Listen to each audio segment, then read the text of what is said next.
Chapter 9. We'll always be together. The song faded out. Phil Lockley there, and next after the break, the new dance craze from Hostile Implant, the Wobble and Stomp.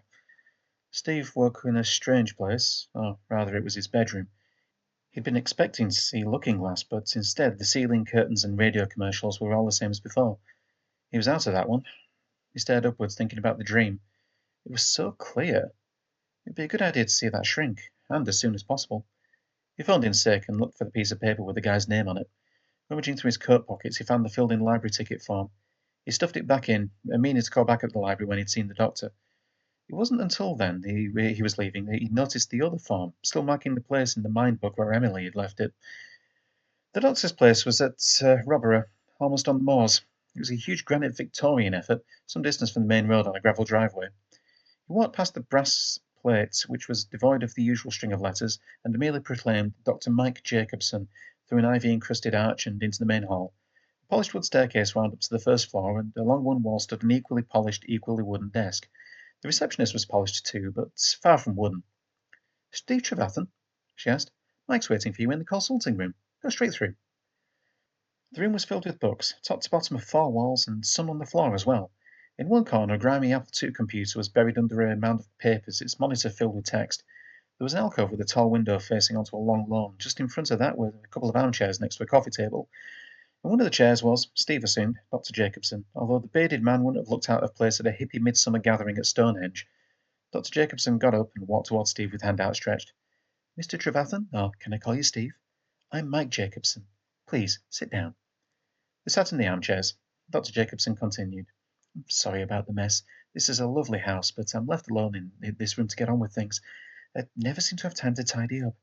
I hear that Mark Chapman thought I could help out. He's usually spot on with diagnoses, so I'm always glad to go along. I'm supposed to say what seems to be the problem, but my bedside manner is appalling. Why don't you start?" Steve started to tell the doctor about his experiences, first in the dentist's and then at home. He left out the bits about where he'd tried to look up his dreaming at the library, anything about the mind book, and the conversations he'd had in his dreams. Mike sat there answering a question or two about the duration of the dreams and whether such and such was familiar from Steve's waking life. At length, Steve finished. He mentioned the 2 library ticket forms. "Did you bring them?" asked Mike. Yes. Thinking about it, I must have got 2 forms by mistake, filled in one and forgotten all about it. These dreams have really messed up my memory," said Steve. "No, don't rationalize it away. Can I have a look at them?" Steve produced the forms from his pocket and handed them over. "Well, there's something odd here." Now there's a familiar understatement, thought Steve. "Look at this. These forms have serial numbers here at the top. The numbers are the same. Either you got 2 forms by mistake, filled in one and forgot, and the library misprinted the things, or someone's playing an elaborate prank on you. Not that that explains the dreams, but it's a start. It makes slightly more sense that way." Steve looked at the 2 forms. They were indeed identical, apart from his name and address, handwritten on one. "But Emily gave me one of these forms." He'd mentioned Emily earlier, and I'd dreamed that I'd picked the other up from the counter. I can't see how she could have slipped me 2 identical ones, how she could have got them, and why the hell would she want to? "I don't know, but there has to be an explanation somewhere. Let's leave that for the moment. Look, bearing in mind that anything you tell me is completely confidential, you don't look like the sort of person who drinks enough to get the DTs, but do you, or have you ever used drugs?" "Drugs? Like what?" "Oh, marijuana, amphetamines, cocaine, LSD." "No," Steve laughed. "You must be joking. I wouldn't touch that sort of stuff. A couple of times at parties years ago I tried to smoke a joint, but it just made me sick. I don't smoke, you see.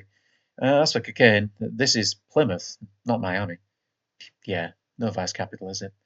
Any parties recently where someone could have spiked the punch or slipped you a drink that had been tampered with?" "No, not for months. The last party I was at was the office Christmas do, and nothing happens there." "Any new medications from the doctor, before the problem with the tooth, that is?" "No. Oh, well, Emily gave me something for a touch of flu, but that was just aspirin or something." "Don't you know?"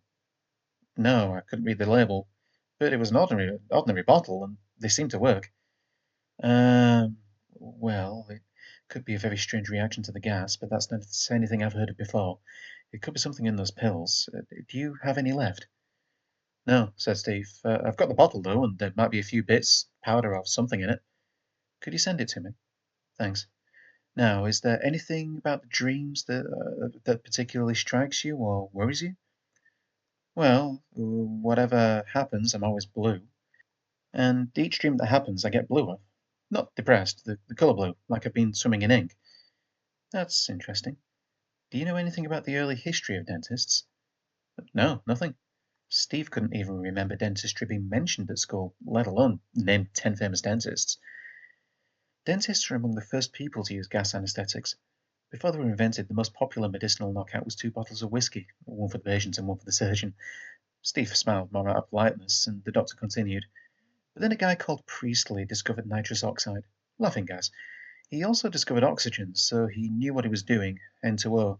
He pronounced it N2O. It's quite a potent drug and knocks people out.